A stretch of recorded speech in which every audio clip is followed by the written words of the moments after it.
말씀은 마가복음 13장 14절에서 27절 말씀을 보기를 원합니다.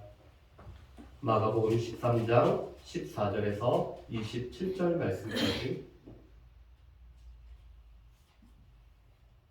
다 찾으셨으면 저거 한 절 한 절 교독하시겠습니다.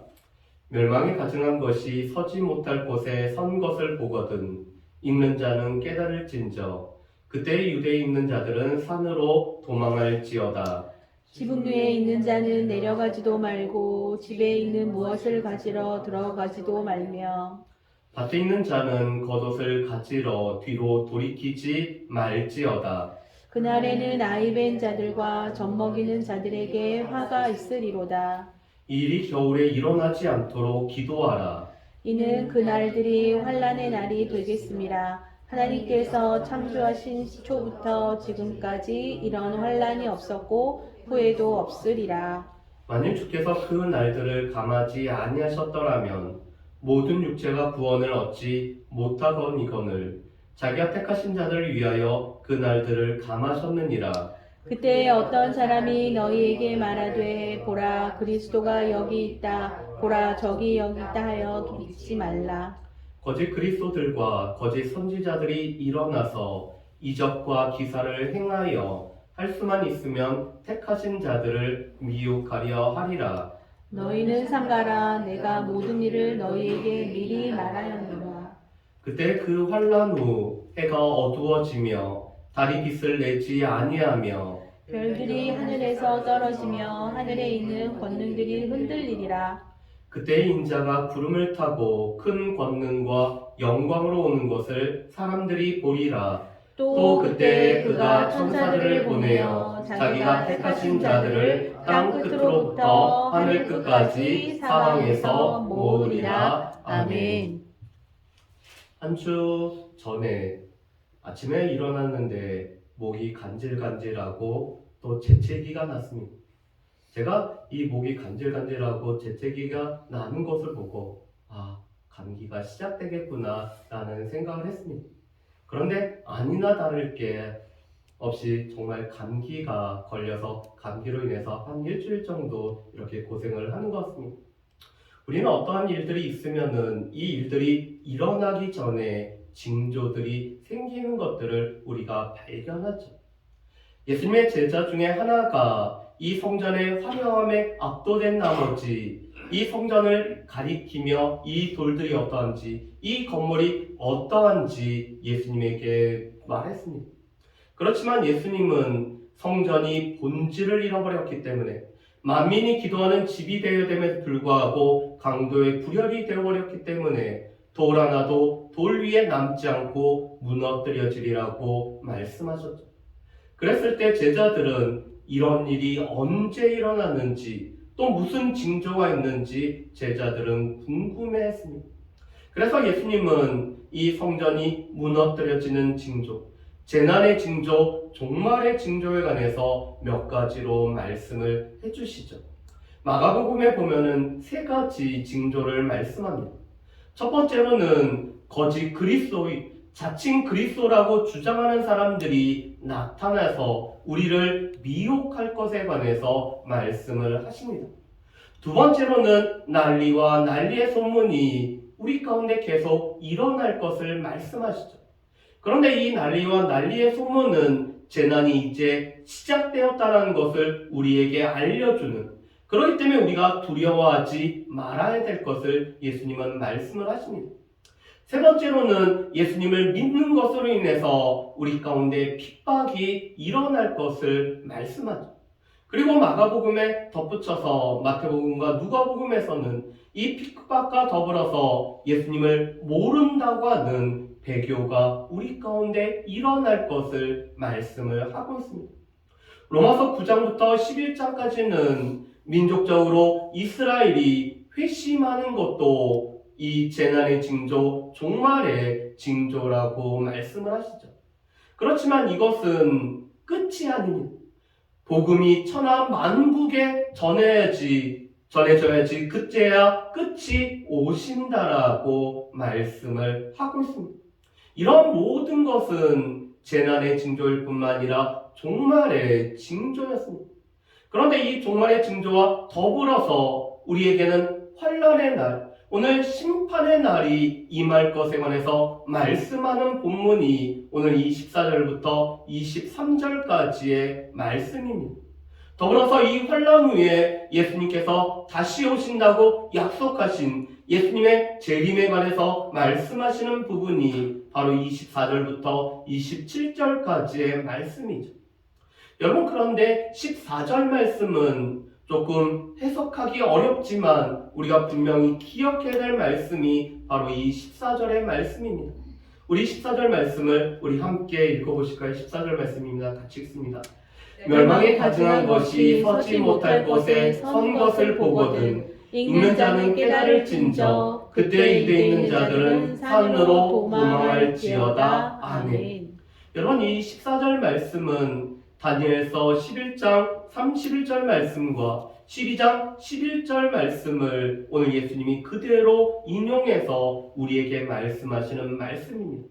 그리고 이 말씀은 이미 과거에도 한번 일어났었을 뿐만 아니라 곧 있어서 일어날 일일 뿐만 아니라 예수님이 다시 오시기 전에 일어날 일이 바로 오늘 이 14절의 말씀입니다.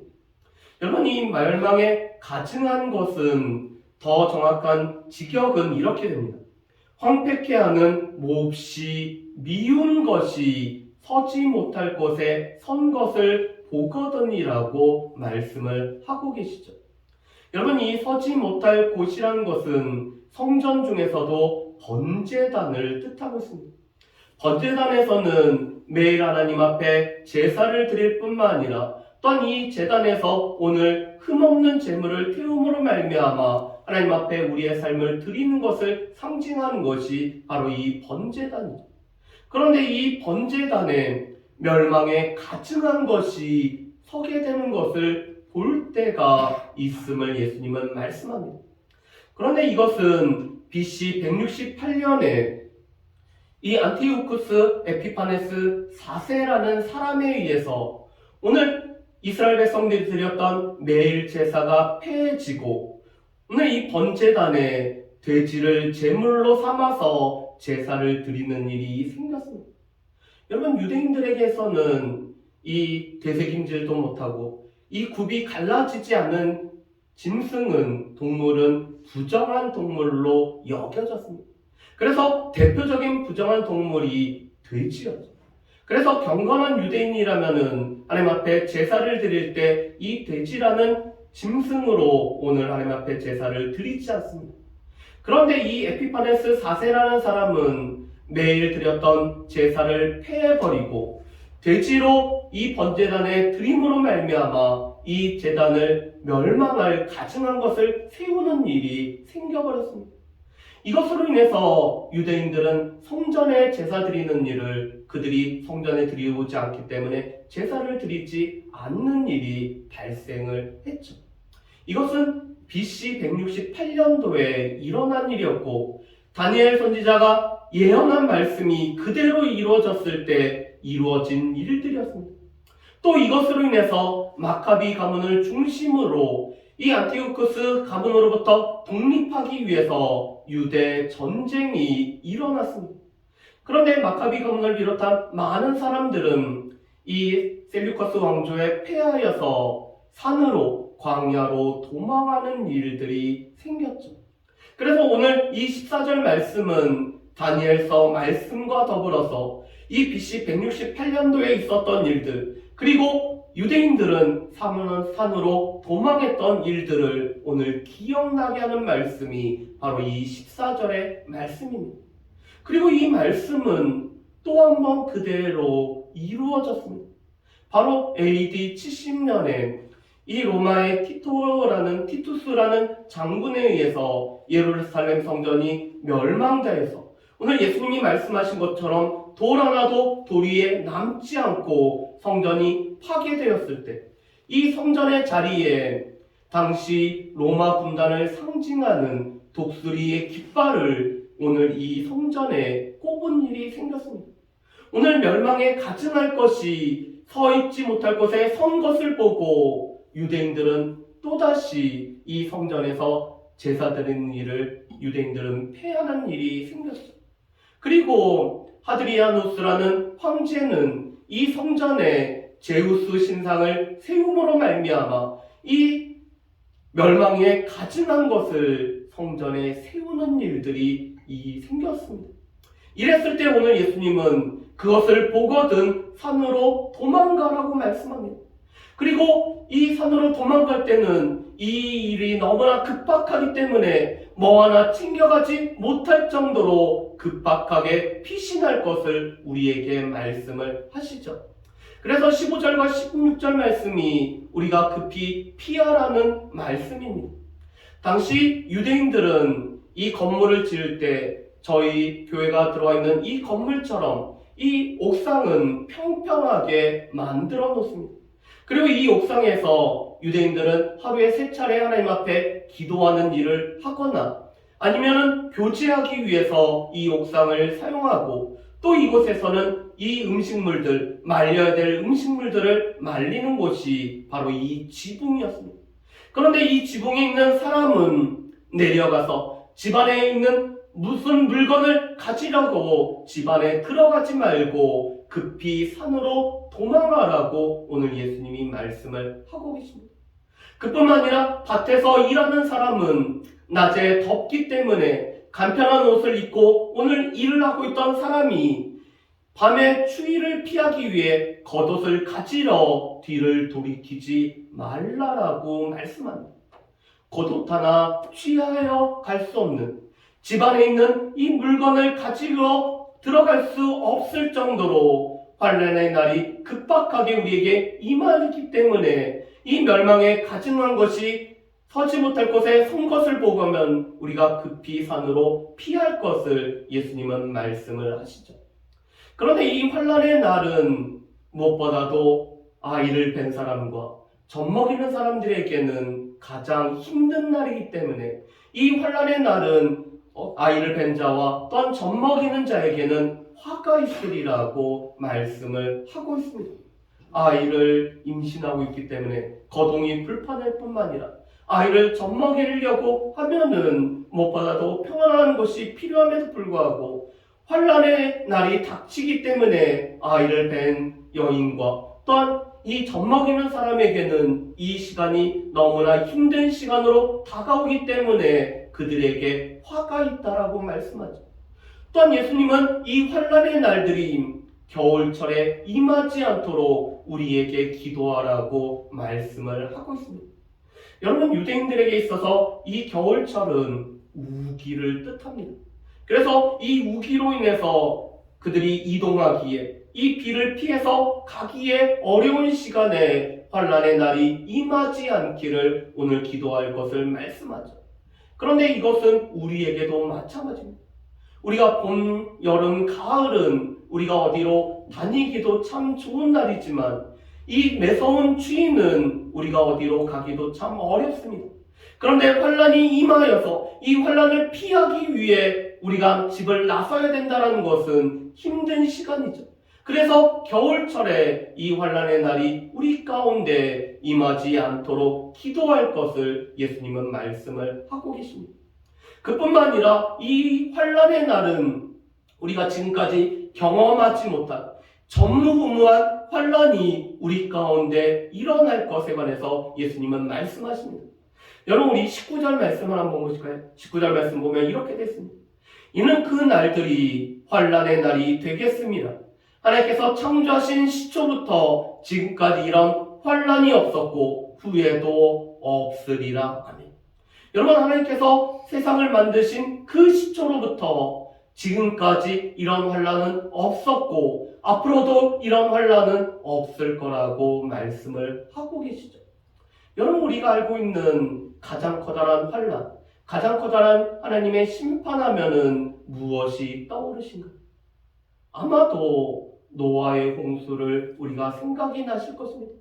전 세계적으로 오늘 이 방주에 들어갔던 노아의 가족 8명과 이 방주에 태웠던 동물들을 제외하고는 모든 살아있는 생물들이 다 하나님의 심판 가운데 노아의 홍수로 말미암아 오늘 다 죽었던 이 노아의 홍수를 우리가 기억을 할 수 있습니다. 그런데 이 환란의 날은 노아의 홍수가 우리 가운데 기억이 되지 않는, 노아의 홍수보다 훨씬 더 심한, 그래서 전무후무한 이런 환란이 없을 것을 예수님이 말씀을 하고 계시죠. 그런데 이 환란의 날을 우리가 두려워하거나 무서워하지 말아야 됨을 오늘 예수님은 말씀합니다. 왜냐하면 환란 중에서도 하나님께서 우리에게 은혜를 베풀어 주시는데 그 은혜가 바로 20절에 나와 있습니다. 여러분, 우리 20절 말씀을 우리 같이 한번 읽어보실까요? 20절 말씀 같이 읽습니다. 만일 주께서 그 날들을 감하지 아니하셨더라면 모든 육체가 구원을 얻지 못할 것이거늘 자기가 택하신 자들을 위하여 그 날들을 감하셨느니라. 아멘. 여러분, 오늘 주님께서 이 환란의 날을 감하지 않으셨다라면 모든 육체가 구원을 얻지 못할 것을 말씀합니다. 이 환란이 너무나 심하기 때문에, 하나님의 심판이 너무나 심하기 때문에 이 심판을 견디어낼 수 있는 사람은 없고 모든 육체는 구원을 받을 수가 없음을 말씀하죠. 그렇지만 오늘 주께서 오늘 택하신 자들을 위하여 그 날들을 감해 주신다라고 말씀합니다. 환란의 날이 감해져서 우리로 하여금 견딜 수 있고 우리로 하여금 버틸 수 있는 것은 하나님께서 은혜를 베풀어 주셨기 때문에, 그 날들을 감해 주셨기 때문에 우리가 견딜 수 있음을 말씀을 하고 계시죠. 그래서 13절에서도 예수님은 우리가 끝까지 견디는 자는 구원을 받으리라고 말씀을 하고 계십니다. 여러분, 그런데 이 환란의 날을 틈을 타서 우리를 미혹하는 자들이 있을 것에 관해서 말씀합니다. 그들은 바로 거짓 그리스도, 거짓 선지자들입니다. 그들은 보라, 그리스도가 여기 있다, 보라, 그리스도가 저기 있다라고 오늘 주장하면서 오늘 환란으로 인해서 힘든 사람들에게 미혹할 것을 말씀합니다. 그런데 그들은 말만 하는 것이 아니라 이적과 기사가 동반하기 때문에 이 이적과 기사가 오늘 행해짐으로 이적에 놀라는 사람들이 그리스도인 줄 알고 오늘 그리스도로 영접하는 일들 또한 있을 것에 관해서 말씀을 하시죠. 그래서 22절 이 하반절 말씀에 보면은 할 수만 있으면은 택하신 자, 오늘 하나님의 백성 구원받은 자도 오늘 미혹하는 일들이 있을 것에 관해서 말씀을 하고 계십니다. 여러분, 그렇지만 우리가 이 거짓 선지자들을 분별할 수 있는 기준이 있습니다. 그것은 열매로 나무를 알듯이 오늘 그들이 주의 이름으로 이런 일 했다라고 하지만 오늘 예수님은 그들을 모른다라고 말씀합니다. 그러면서 예수님이 이렇게 말씀하시죠. 불법을 행한 자들아 나를 떠나라고 말씀을 하십니다. 오늘 그들이 기적과 이적과 기사를 통해서 많은 사람들을 미혹하는 일들이 있지만 이 이적과 기사는 결국에는 불법을 행하는 것을 위해서, 불법을 위해서 행해지는 일들이기 때문에 주님은 그들을 모른다, 나를 떠나라고 말씀하시죠. 그래서 삶의 열매들을 통해서 그가 참 선지자인지 거짓 선지자인지를 오늘 밝히 드러낼 수 있다라고 말씀합니다. 그리고 보라, 그리스도가 여기 있다, 보라, 그리스도가 저기 있다라는 말을 우리가 믿지 않아야 되는 이유는 오늘 예수님의 다시 오심은 모든 사람이 볼 수 있게 오늘 예수님이 다시 오시기 때문입니다. 그래서 오늘 예수님은 우리에게 삼가라고 말씀합니다. 여러분, 이 삼가다는 말은 조심하라는 말씀이죠. 우리가 미혹을 당하지 않도록, 이 환란으로 인해서 우리의 삶이 어려워짐으로 말미암아 우리의 마음이 환란으로 어려워질 때 오늘 이적과 기사로 인해서 우리를 미혹하는 자들에 의해서 우리가 미혹되지 않도록 조심하고 주의하고 삼가는 일이 우리에게 필요하다라고 말씀을 하십니다. 그러면서 예수님의 다시 오심에 관해서 24절부터 27절까지 말씀하시죠. 그런데 24절과 25절은 구약에서는 여호와의 날의 현상으로 우리에게 말씀하시는 바입니다. 여러분, 24절과 25절 말씀을 제가 한번 읽어보겠습니다. 그때 그 환란 후 해가 어두워지며 달이 빛을 내지 아니하며 별들이 하늘에서 떨어지며 하늘에 있는 권능들이 흔들리라. 아멘.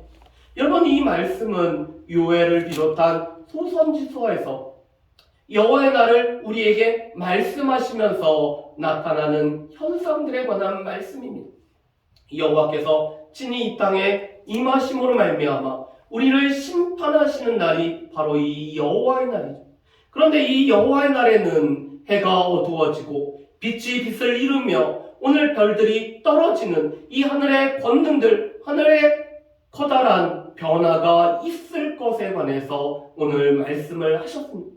그런데 이 말씀이 동일하게 오늘 예수님이 환난 후 다시 오실 때 이루어지는 일들임을 말씀하죠. 이것은 우주적으로 변하기 때문에 우리가 알 수밖에 없는 이 일들이 벌어질 것에 관해서 말씀합니다. 그러면서 26절 말씀에 보면은 이렇게 말씀하시죠. 그때 인자가 구름을 타고 큰 권능과 영광으로 오는 것을 사람들이 보리라. 여러분, 예수님의 이 다시 오심은 모든 사람이 볼 수 있게 예수님은 다시 오십니다. 오늘 제자들을 앞에서 하늘로 올리신 예수님을 제자들이 계속 보고 있을 때 천사들은 너희들이 본 그대로 예수님이 다시 오실 것에 관해서 말씀하셨죠. 그렇기 때문에 마태복음 24장 29절부터 31절 말씀에 보면은 번개가 동에서 번쩍이면은 이 서에서도 알 수 있는 것처럼 오늘 예수님의 재림은 모든 사람이 볼 수 있고 알 수 있게 눈에 보이게 육체적으로 가시적으로 오늘 예수님이 영광 중에 재림할 것을 말씀합니다. 여러분, 우리 중에서는 자칭 그리스도라고 했던 사람들이 제가 지난주에도 말씀드렸던 것처럼 2013년도 이 종교연구소의 보고에 따르면은 50여 명이 되는 사람들이 생겼습니다. 그리고 그들 가운데는 이 그리스도께서 이 눈에 보이지 않게 영적으로 임하였다라고 그들이 주장했습니다. 그렇지만 예수님은 분명히 말씀하시죠. 사람들이 보리라. 오늘 예수님이 영광 중에 다시 오실 것을 사람들은 보리라고 말씀을 하고 계십니다. 그렇기 때문에 보라, 저기에 그리스도가 있다. 보라, 여기에 그리스도가 있다라는 이 말에 우리가 미혹되지 않을 수 있는 것은 우리가 볼 수 있게 예수님이 다시 오시기 때문이죠. 또한 이 예수님이 다시 오시는 날에는 땅 끝으로부터 하늘 끝까지 오늘 천사들 보내서 택하신 자들을 모을 뿐만 아니라 이 택하신 자들이 주님이 오심을 바라보면서 이 주님을 맞이할 날이 우리 가운데 있을 것을 말씀을 하고 계십니다. 여러분, 그렇다면은 오늘 말씀을 통해서 우리가 기억해야 될 것은 무엇일까요? 첫 번째로는 환난의 날에는 무엇보다도 최우선적으로 생명을 구하는 것이, 이 생명을 구원하는 것이 가장 최우선적인 일입니다. 그렇기 때문에 집안에 무언가를 가지러, 오늘 겉옷을 가지러 뒤를 돌아보지 않아야 되는 이유는 그 어떤 것보다도 생명이 가장 귀하기 때문에 그렇습니다. 여러분, 이 땅에 있는 아무리 많은 금은 보아도 우리의 생명과 바꿀 수는 없죠. 이 세상에서 가장 값진 것은 우리의 생명인데 이 환난의 날에는 무엇보다도 이 생명을 구하는 일이 우리 가운데 필요함을 예수님은 말씀을 하고 계십니다. 두 번째로는 이 환난 가운데 하나님께서는 우리를 보호하시죠. 오늘 이 보호하심은 먼저 예수님이 우리에게 말씀하심으로 우리로 하여금 이 날, 환난의 날이 있다는 것을 우리로 하여금 알게 하신 것이 하나님께서 환난 중에 베푸신 은혜입니다. 오늘 예수님은 우리에게 말씀을 하시지 않고 우리 가운데 행하는 일이 없습니다. 우리 가운데 다 미리 말려주시고 알 수 있도록 하시죠. 그렇기 때문에 14절 말씀에도 보면은 읽는 자는 깨달을진저. 오늘 예수님의 말씀이 그대로 기록되어져서 우리에게 마가복음을 통해서 우리에게 말씀하기 때문에 이 읽는 자들은 깨닫는 것이 우리에게 필요합니다. 그뿐만 아니라 환난의 날을 택한 자들을 위하여서 감화해 주시는 이 하나님의 은혜와 하나님의 보호하심이 우리에게 있죠. 오늘 하나님께서 감해주지 않으신다면, 이 환난의 날을 감해주지 않는다라면 우리 모두 다 우리 견딜 수도 없고 우리가 끝까지 버틸 수 없는데, 우리를 위해서 택한 자들을 위해서 감하여 주시기 때문에 우리가 끝까지 견디어서 구원을 얻을 수 있음을 우리에게 말씀을 하고 계십니다. 그뿐만 아니라 우리 가운데 이 환난의 날 가운데 이 거짓 선지자들과 거짓 그리스도가 나타날 것을 우리에게 말씀하시고 조심하고 우리가 주의하라고 우리에게 말씀하셨기 때문에 우리는 이 환난의 날을 결코 두려워하거나 이 환난의 날을 무서워할 필요가 없음을 우리에게 말씀하십니다. 세 번째로는 환난의 날은 우리의 마음마저도 힘들어지기 때문에 분별력을 일으키기가 쉬운 날입니다. 그런데 이 분별력을 잃어버리면은 거짓 선지자들과 거짓 그리스도에게 우리가 미혹을 받아서 우리가 주님을 따라가던 그 길로부터 벗어나기 때문에 우리는 조심하고 삼가는 일들이 우리에게 필요하죠. 마지막으로 우리는 주님의 다시 오심을 우리가 기다리고 바라면서 우리가 살아가는 사람들이 우리입니다. 그래서 초대교회 성도들은 주 예수여 어서 오시옵소서라고 늘 마라나타라고 고백하며 살아왔습니다. 이것은 우리가 주님이 다시 오실 것을 우리가 확신하면서 우리가 매일매일을 그리스도인으로 살아간다는 것을 뜻합니다. 또한 주님이 언제 오실지 우리가 알지 못하기 때문에 오늘이 마지막 날로 생각하면서 우리를 하루를 최선을 다해 성실을 다해 믿는 자답게 살아가는 것이 바로 주님의 재림을 기다리며 살아가는 주의 백성들의 삶의 모습이라고 말씀합니다. 바라기는 우리 가운데도 이 초대교회 성도들처럼 마라나타 주 예수여 어서 오시옵소서, 우리의 삶에 오시는 주님을 우리가 바라보고 기다리고 또한 소망하며 살고 있을 뿐만 아니라 우리가 이 믿는 자로서 우리가 환난 중에서도 주님의 백성답게 살고 있습니다라고 늘 고백하며 살아갈 수 있는 저와 여러분들 되시기를 주님의 이름으로 축복합니다. 우리 이 시간에 같이 찬양하기를 원합니다.